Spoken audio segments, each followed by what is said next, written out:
Әлемде адам зерттемеген талай нәрсе бар. Тіпті көптеген қызықты адамдарды кездестіруге болады. Бүгін біз солардың бірі Нгок Тхай туралы әңгімелесетін боламыз. Бұл адам тақырыпшадан оқыған шығарсыздар. 45 жыл бойы ұйықтамаған.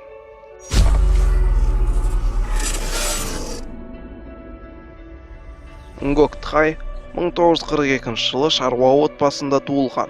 Ол да біз сияқты қарапайым адам болған. Оның сөзі бойынша 1973 жылы ұйқы безімен ауырған және одан кейін ұйықтамаған.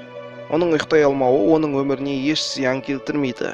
Шаруа болып жұмыс істей жүріп балық аулаумен және тері илеумен айналысады. Ол осы аурудың басында өте ыңғайсыз сезінген. Өзін-өзі ұйықтату үшін түрлі медициналық әдістер мен халық еміне де жүгінген. Тіпті алкоголь ішіп масайрап ұйықтауға әрекеттенген. Бірақ барлығы нәтижесіз болды. Ол ұйықтай алмады. Уақыт өте келе оның денесі осы ауруға бейімделіп кетті. Қазіргі кезде Нгок Тхайдың әйелі және 4 баласы бар.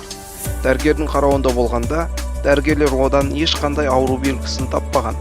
Нгок Тхай бұған қапаланбайды. Ол құрдастарына қарағанда 2 есе көп жұмыс жасайды және түнде өз шаруашылығын күзеткенді жақсы көреді.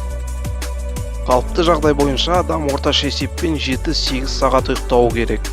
Егер бұдан аз болса және ұзақ уақыт ұйықтамаса, ол адамның миы нашарлап, есе сақтау қабілеті азая түседі.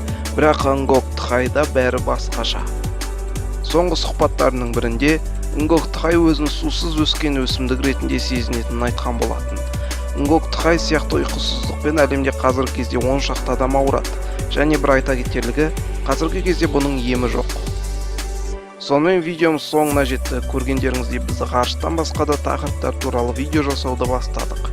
Егер ұнаса лайк басып тіркеліп кетіңіз. Және бір айта кетерлігі, біздің арнадан өзіңіздің каналыңызды жарнамаласаңыз болады. Ол үшін тікелей ВК парақшамен маған жеке шығыңыз.